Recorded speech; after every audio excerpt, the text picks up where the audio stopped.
So you want to start sewing your own clothes or pick up the sewing hobby in general, but you're just not sure where to start. This video is for you. This is going to cover all the tools and some general info you need to know in order to start sewing your own clothes today.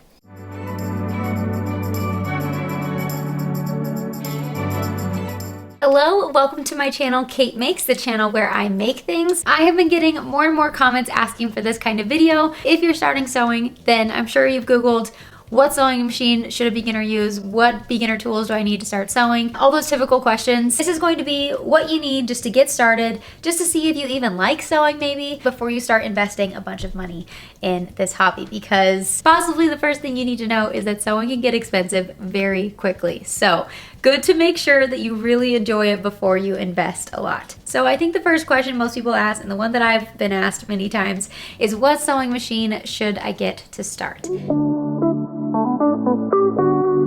This is also something that I asked at the beginning. You can spend a lot of time Googling and going through lots of top 10 lists and seeing all the pros and cons of a million different sewing machines. If you want to do that, go right ahead. I'm going to give you my advice, which is to start cheap. I think the best thing you can do to start is to find a secondhand machine.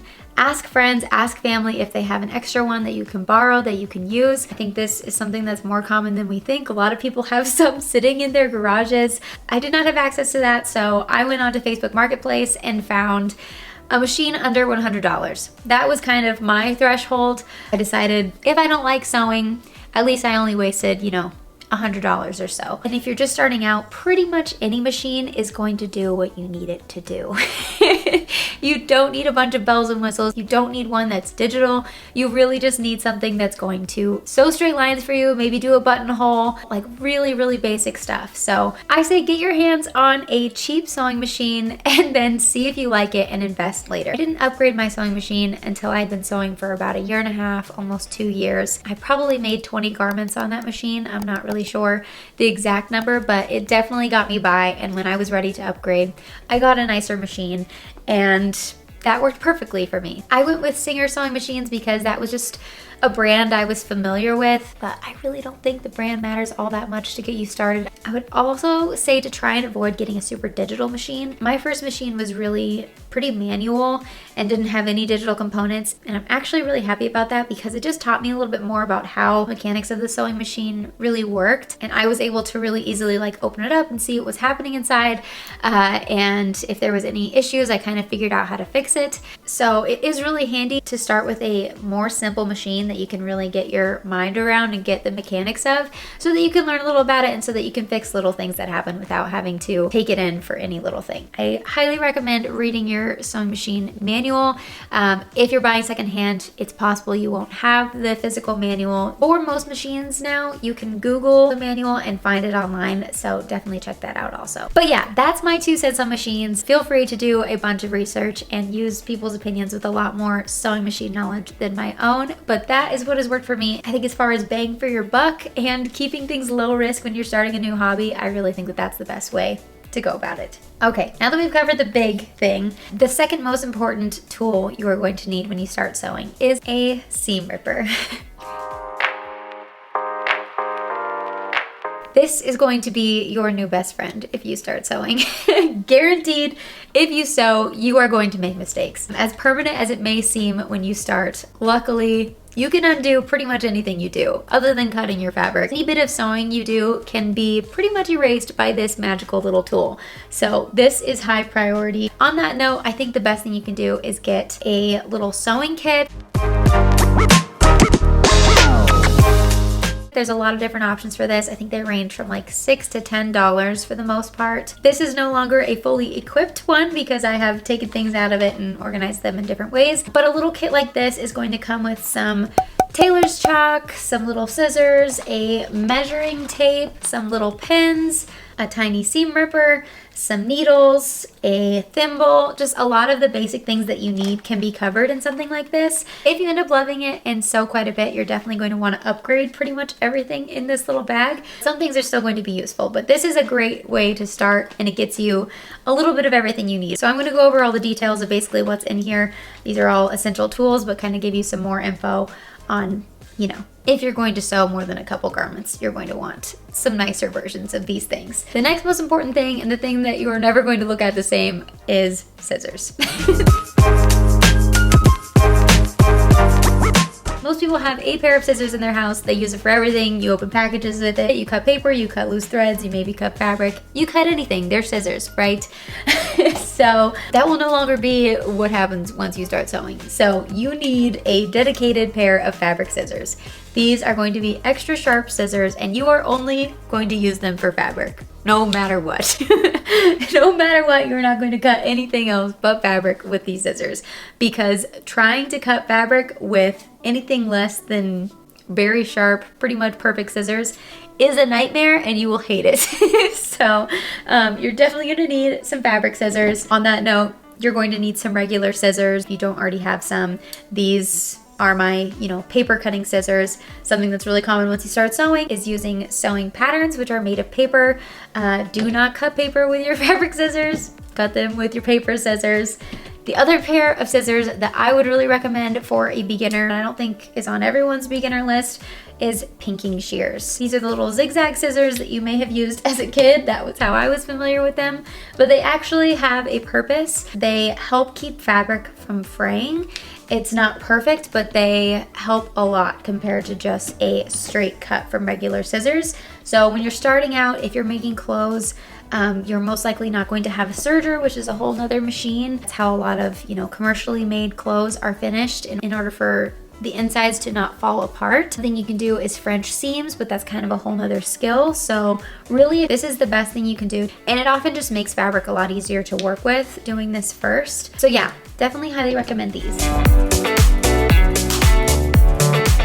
Next up are pins and a pin cushion of some kind. One of these little packages is probably going to come with a pin cushion as well, most likely the little sewing tomato that you're probably familiar with. This is just a DIY version. There are some other options other than pins. I'll put some examples. There are like little clamps, different tools you can use to keep your fabric together while you're sewing it or while you're cutting out your pattern. There are a million reasons why you will desperately need some pins in order to sew. Next, you're going to need an iron.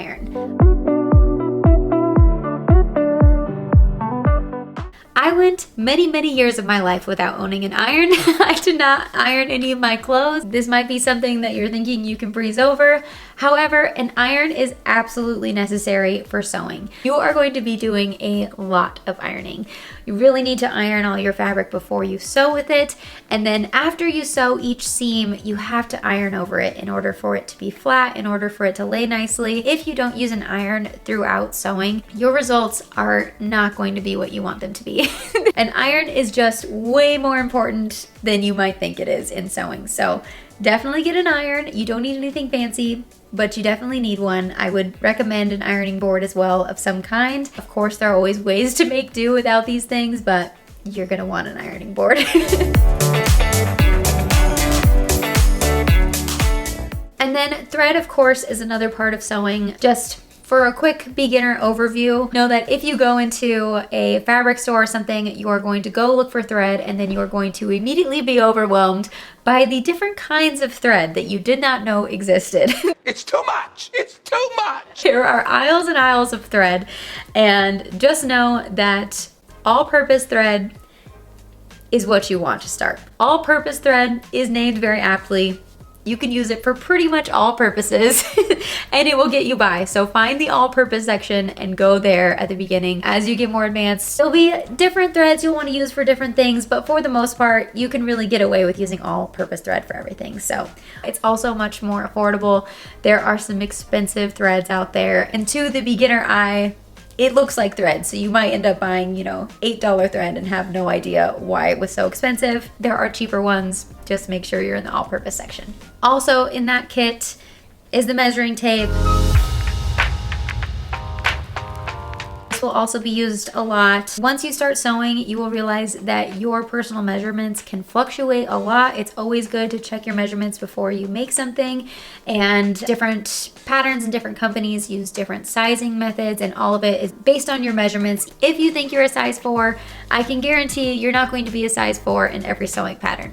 It's just not how it works. I'm sure you know when you shop at different companies, the sizes vary a lot. It's the exact same way when you start looking at sewing patterns. Everything is going to be based off of your measurements, so this is going to be a very important tool for you. Those are really the bare minimum essentials of what you'll need in order to start sewing. Next, I'm going to go over some products that are great to have on hand that aren't exactly tools, but they're things that you're going to need if you're going to sew your own clothes. So basically the most common products that you're going to use if you're sewing clothes. These are elastic. Elastic is really nice to have on hand in a couple different widths. A lot of patterns, especially beginner-friendly patterns, use elastic. It's nice to just have some on hand. The next most common product that you're going to need is an invisible zipper. Invisible zippers are extremely common in clothing, and this is something that you kind of need to buy project to project because you're going to want to match the zipper to your fabric if you can, and certain projects require a different length of zippers, but it's a super common product that you're going to need. So something else to keep in mind as far as budgeting and starting out with sewing. Another really common thing that you might need to purchase is interfacing. There are a few different types of interfacing. The most common and the one that I use the most often is the kind that you iron on the back of fabric. Basically, this gives the fabric more weight and structure. It makes something like more stiff, and there's different weights of interfacing as well. But yeah, that's something that you may very likely need to purchase if you're going to be making certain dresses, corsets, some pants have it as well. There's just quite a few different uses for that. It's definitely something that can add to the cost of a project as well. Bias tape is something that I have used a ton of. I bought sort of a bulk roll of bias tape pretty early into my sewing, and I'm still using it now, and I have used it for so many projects. Bias tape can be used for a lot of different purposes. You can use it to finish off edges instead of doing like a rolled hem at the bottom of a skirt or, you know, on your sleeve or something. It's another way to finish off the inside of your garment so that it looks really, really nice and professional.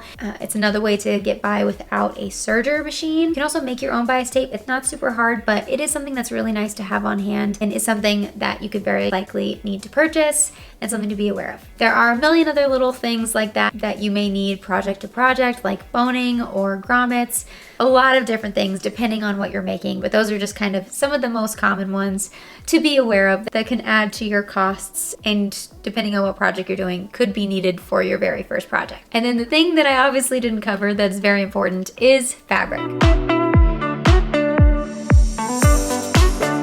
Of course, you're going to need fabric in order to sew anything. Another common question I get is where I source my fabric. So I'll give you a quick rundown of where I find my fabrics, what I like to do, so you can maybe do the same. My first favorite way to get fabric is from the thrift store. I love to go thrifting. I love to go to secondhand shops and try and find fabric. A lot of times you can get incredibly nice fabric or vintage fabrics for very low cost. It's a great like bang for your buck situation. The first dress I ever made was made from curtains. Curtains especially make wonderful fabric for, you know, dresses and for projects because it's a lot of fabric and it's usually in a big rectangle that you can easily cut from. So curtains are great to look for. People also use sheets pretty often. Tablecloths are another one that I'm a big fan of. The big pieces of fabric basically are great to find at the thrift store.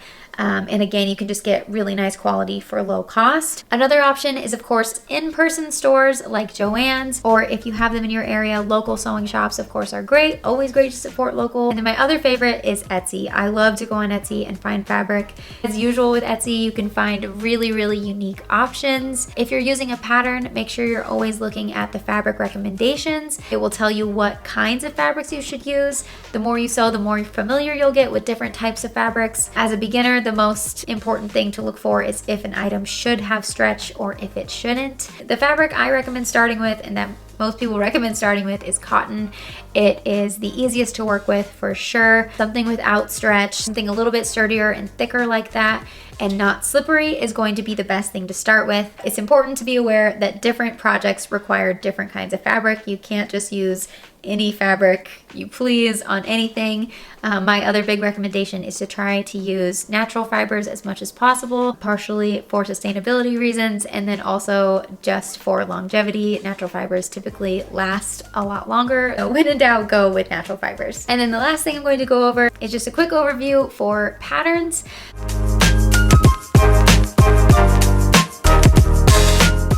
as a beginner, it's great to start with patterns. It's like baking, you can kind of just follow the recipe. There are a lot of different options for sewing patterns. I personally love to go on Etsy. I like to find small businesses when I can in the sewing community. They're called indie patterns. Basically just means that it's not a big corporate company, it's someone smaller. Etsy is a great place to find this. They have a great search engine also where you can kind of just describe the garment you're thinking of or the exact kind of dress you're thinking of and put pattern at the end of it, and it will come up with a bunch of different sewing pattern options. So I love to use Etsy. YouTube is a great place to find patterns, to find tutorials. Video tutorials are my absolute favorite way to make anything. I love having the visual aspect rather than having to go off of written instructions. So definitely check YouTube for great patterns as well. Then there is the more traditional route, which is referred to as like the big 5 pattern companies. Those you can find online or in person. If you go to like Joann's, you're going to see a lot of those big 5 patterns, which are typically McCall's, Vogue, Simplicity, Nomi. You can find those on their websites or in person. You can also always try your luck at a thrift shop. I have never had any luck finding them, but I know a lot of people do. So definitely give that a try in your area, see how it works. But there's a lot of different ways to get your hands on sewing patterns. A lot of the indie sewing patterns are ones that you print off at home. I really like that aspect. It does require, you know, a bit of extra work up front where you have to kind of put all the pieces together and tape them together and then cut it out. But it's really convenient to be able to get them at any time or any day and immediately have the pattern you're looking for. So that was a very long spiel, but I hope it was helpful. I've been getting lots of comments asking for this kind of video, so I hope you guys enjoy it. I hope that it helps you on your sewing journey. I hope that you give it a try. I hope that you love it as much as I do. I basically randomly decided to sew one day and then I haven't stopped since. I absolutely love it and has brought so much joy to my life, so I hope that it does the same for you. Please feel free to comment below, ask me any questions you have. I always check my comments and try to get back as soon as I can, so if you have any other questions about any of this stuff or any other, you know, beginner sewing things, please let me know and I will answer for you as best as I can. And yeah, make sure to like and subscribe and hit that notification bell if you enjoyed this video. I'd love to have you around here more often. So thank you so much for watching and have a wonderful day. I will see you.